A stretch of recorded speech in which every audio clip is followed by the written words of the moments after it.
Muy bien. Para seguir, vamos a presentar a la doctora Paulina Cuevas.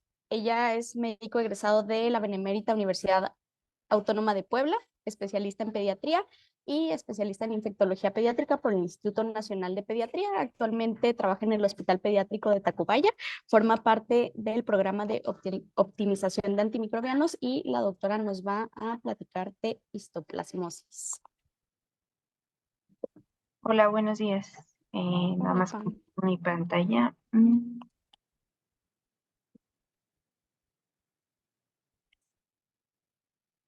Sí se ve bien ahí, ¿verdad? Ok. Sí, sí la vemos y sí te escuchamos. Ok. Bueno, pues vamos a comenzar rápidamente con un pequeño recordatorio de la historia. La primera descripción en humanos de histoplasmosis se dio hacia el año 1905.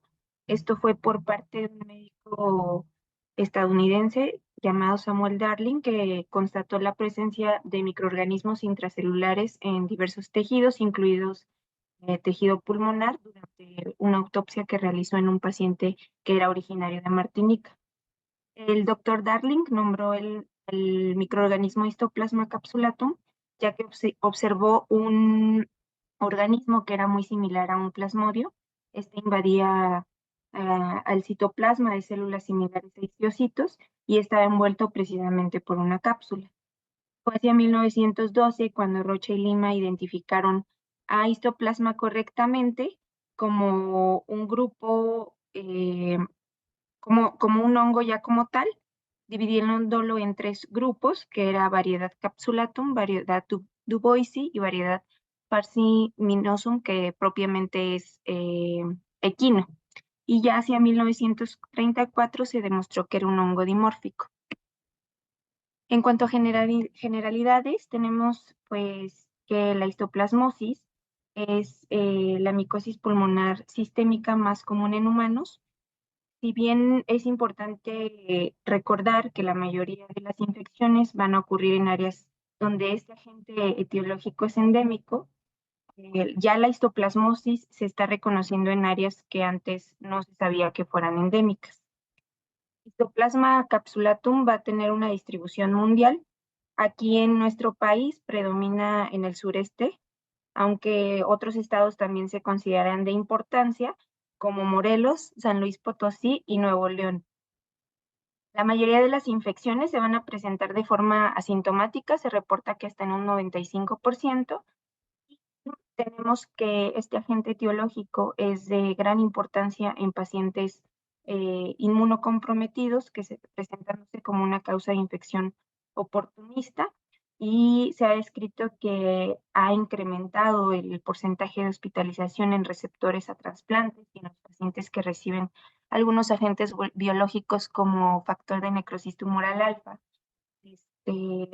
Y también se ha descrito la disminución de hospitalizaciones en pacientes con VIH o SIDA de entre el 2001 a 2012 de un 21.5% a un 17.3%. En cuanto a la distribución geográfica, como les había comentado, pues tiene una distribución mundial. Sin embargo, existen zonas pues que son endémicas.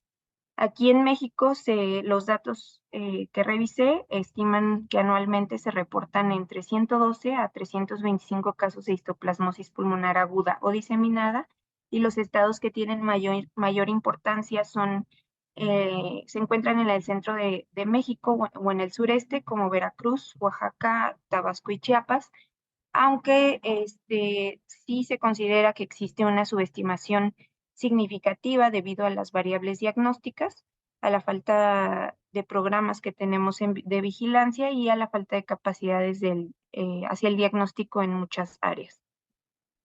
En cuanto a América Latina, se tiene estimado que se tiene una prueba de positividad a la prueba cutánea de histoplasmina entre un 32 a un 37%. Y por último, se encuentra una endemicidad muy baja en Europa y Oceanía. En cuanto a la etiología, pues nada más digo este cuadro que les puse aquí ejemplificando la taxonomía. El hábitat natural de Histoplasma capsulatum es el suelo. Aquí va a existir como un micelio portador de esporas y se logra una supervivencia óptima en los suelos húmedos. Se describe en que entre una humedad de un 95 y 100%, que son ricos en nitrógenos, a una temperatura de 37 grados o más. Este conjunto de características proporciona un ambiente que resulta en conidios que son resistentes a desecación y se pueden mantener viables incluso hasta 10 años. Tenemos aquí con este agente varios hospederos. Entre estos encontramos a los humanos, los murciélagos, gallinas, mirlos y estorninos, que son aves. Los excrementos de estas aves contienen nutrientes que van a promover tanto el crecimiento del hongo y van a desalentar el crecimiento de organismos competitivos. En cuanto a la forma de transmisión, la más común es por vía respiratoria, es decir, a través de la inhalación de esporas. Existen algunos reportes de casos de transmisión parenteral y la transmisión de persona a persona en algunas revisiones dice que no es posible y en otras sí la describe, aunque es extremadamente rara esta situación. Se han descrito un caso de transmisión sexual que fue resultante de la exposición de lesiones mucosas de un paciente con histoplasmosis diseminada. Existen algunos reportes de transmisión vertical también, sobre todo de madres que tienen ya un inmunocompromiso y en receptores de trasplantes de donador cadavérico que estaba infectado. Ahora, en cuanto a los factores de riesgo importantes para la histoplasmosis, se pueden estratificar, en exposiciones ambientales, ocupacionales y relacionadas con la naturaleza. Los principales factores de riesgo relacionados con el medio ambiente para la histoplasmosis van a incluir residencia o viajes a regiones endémicas, alteración de la materia vegetal o del suelo y exposiciones por medio de inhalación en áreas que tienen una alta densidad de este microorganismo. Como podemos ver, en la tabla que está aquí a la derecha, los factores de riesgo también aquí se pueden clasificar por parte de factores epidemiológicos.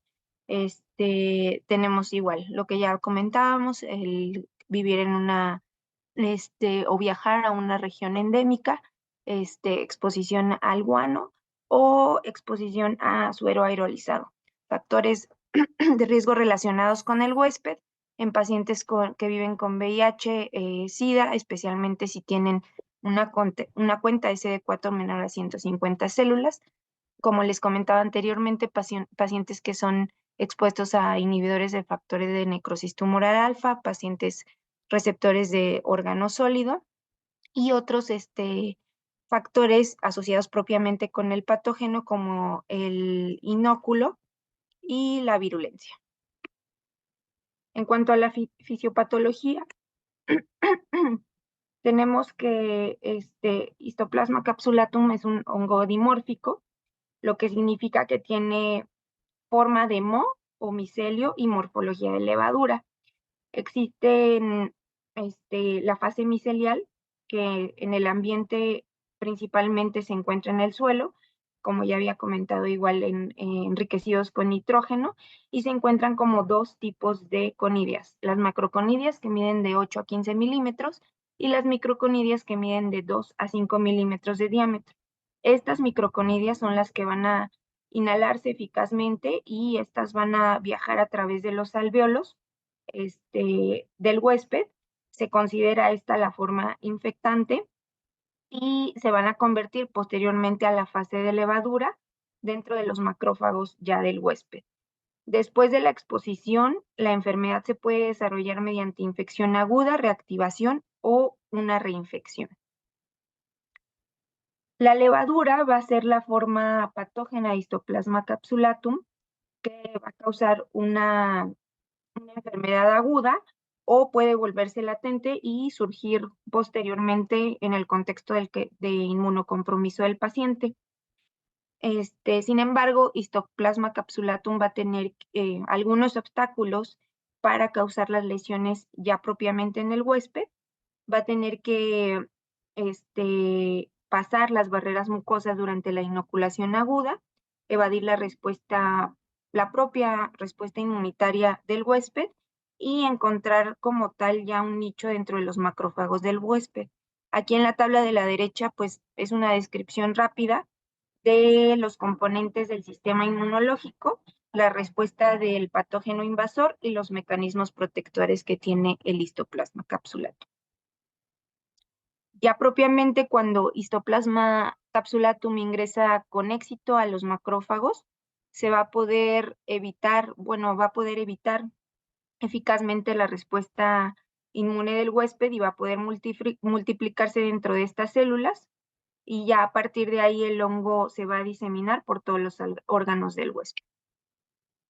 El periodo de incubación es muy variable, se describe que puede ser de 1 a 3 semanas, sin embargo, en pacientes que ya han estado expuestos al hongo y tienen una reactivación, se describe que el periodo de incubación puede ser tan corto como 6 días. Se va a formar un complejo primario con linfangitis y adenopatías iliares. La diseminación de este hongo va a ser silenciosa y por medio de la inmunidad celular va a haber formación de granulomas. El microorganismo va a persistir, pero no va a ser viable. Los factores que determinan la severidad de la enfermedad va a ser el tamaño del inóculo, la edad y el estado inmunológico del paciente. Los extremos de la vida presentan una enfermedad más grave, la virulencia del patógeno. De los individuos que van a estar expuestos, solamente el 1% van a desarrollar síntomas, y de este 1%, el 60% va a presentar clínica respiratoria. En el caso de pacientes inmunocomprometidos es distinto, ya que tienen un defecto en la inmunidad celular. Típicamente VIH es la enfermedad definitoria. Pasando al cuadro clínico, hay 3 presentaciones en caso de la enfermedad pulmonar. La primera es la enfermedad pulmonar aguda. Esta se va a presentar usualmente tras exposiciones a inóculos que son muy grandes y con otros factores de riesgo específicos. Aquí se describe un periodo de incubación de alrededor de 14 días, y el cuadro clínico, la verdad es que es no es muy sugestivo, no es muy específico. Presentan fiebre, escalofríos, disnea, tos, el dolor retroestenar por compresión de estructuras adyacentes, que clásicamente se describe como un dolor no pleurítico. Como les comento, es clínicamente indistinguible, de otras causas de infección respiratoria baja. El 6% de los pacientes van a presentar una entidad reumatológica, que puede ser eritema nodoso, que sí se describe más comúnmente en pediatría, y la resolución se va a dar en 1 a 2 semanas. La presentación de infección pulmonar subaguda, aquí los inóculos van a ser de menor magnitud, el inicio va a ser insidioso o los síntomas van a ser más atenuados, van a ser los mismos que les describí en la forma aguda, y la afección por radiografía va a ser distinta a la aguda, ya que tiende a ser más focal contra la forma difusa en la forma aguda. Y en cuanto a la pulmonar crónica, clásicamente va a presentarse en pacientes con daño pulmonar previo. Se describe en pacientes con EPOC o fumadores. El cuadro clínico se va a presentar como una tos productiva, disnea, fiebre, que dura más tiempo que en la forma aguda, dolor torácico, sudoración nocturna y la pérdida de peso. Característicamente, aquí va a haber una situación radiográfica más severa. Se va a localizar principalmente las lesiones en lóbulos superiores. Podemos encontrar cavitaciones, engrosamiento pleural o incluso calcificaciones parailiares. Otra forma clínica es la forma mediastinal. Aquí se puede presentar de 3 formas. La primera es como adenitis, que es una complicación temprana de la infección pulmonar aguda.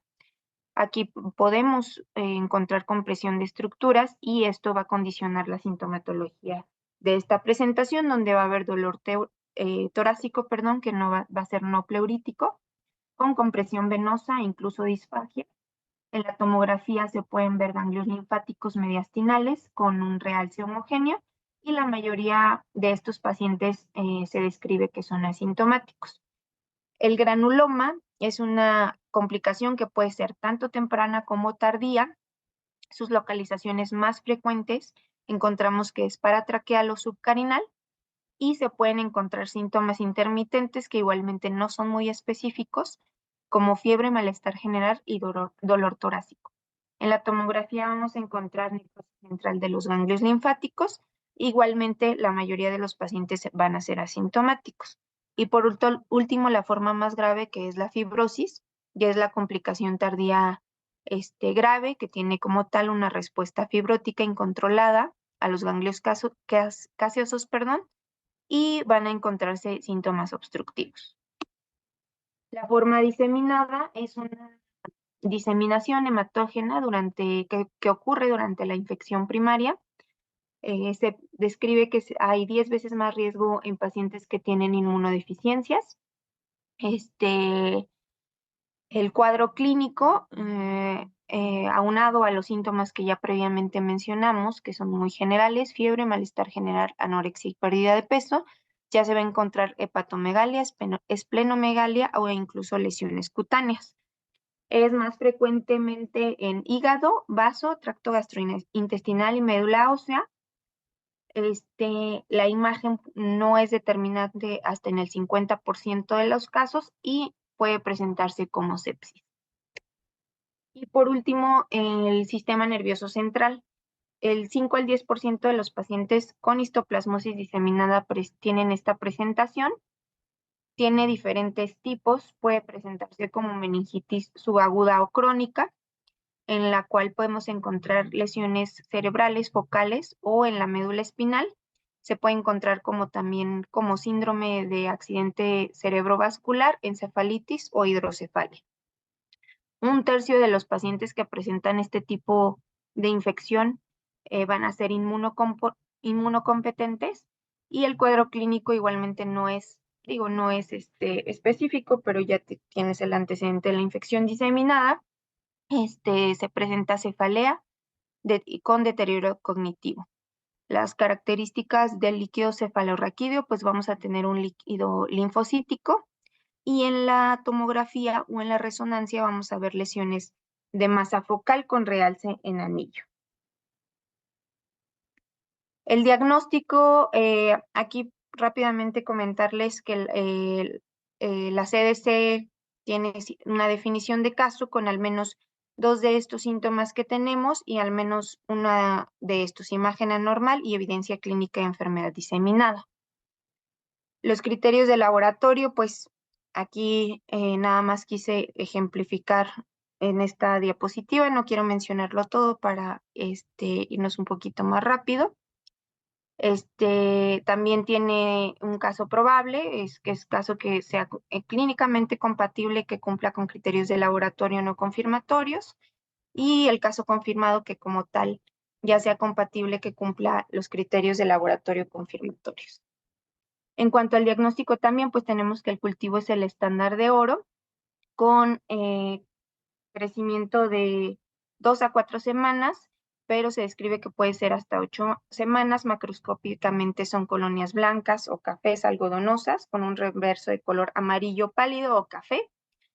En la microscopía, con azul algodón lactofenol, podemos ver los macroconidios tuberculados grandes, que miden de 8 a 14 milímetros de diámetro.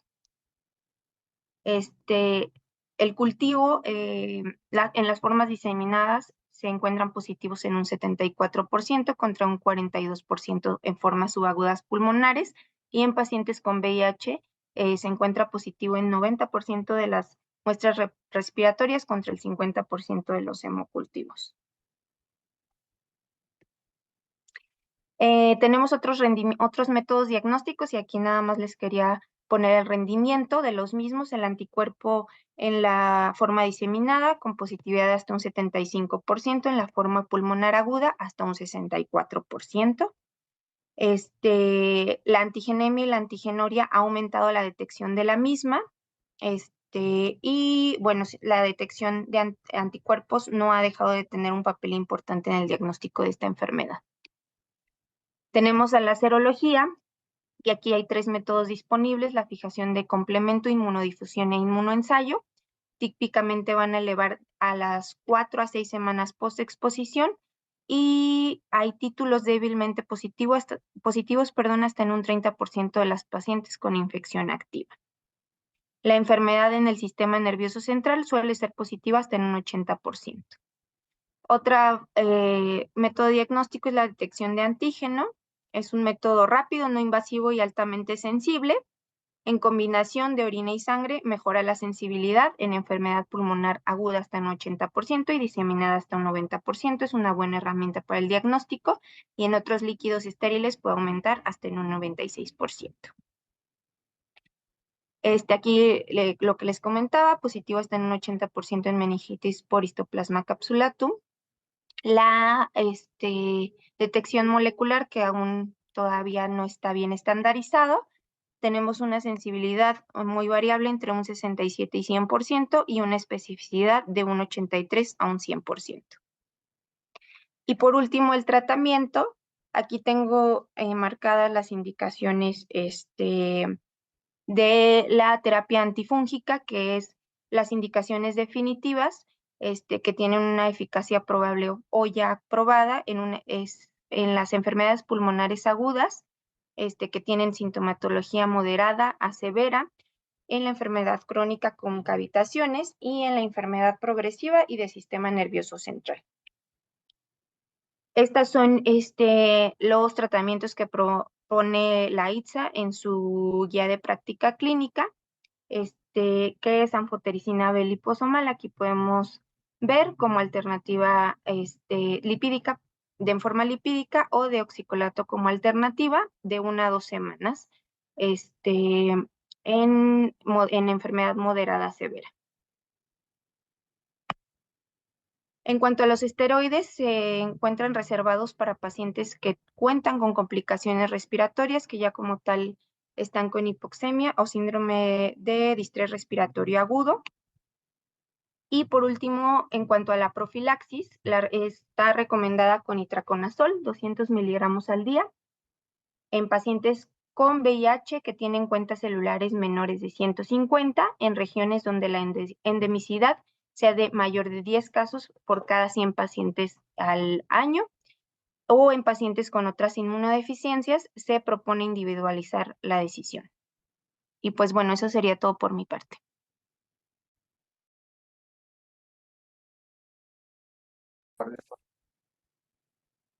Perfecto, muchísimas gracias, Pau. Ya estamos anotando todas sus preguntas para contestarlas al final. Vamos a seguir con el programa. Nos toca presentar al doctor José Esil Sánchez Hernández. Él es pediatra infectólogo adscrito al Servicio de Infectología Pediátrica en el Hospital de Pediatría de Centro Médico Nacional de Occidente. Es profesor de la especialidad de infectología en dicho hospital y es egresado del Hospital Civil de Guadalajara, Fray Antonio Alcalde. Él nos va a apoyar con mucormicosis.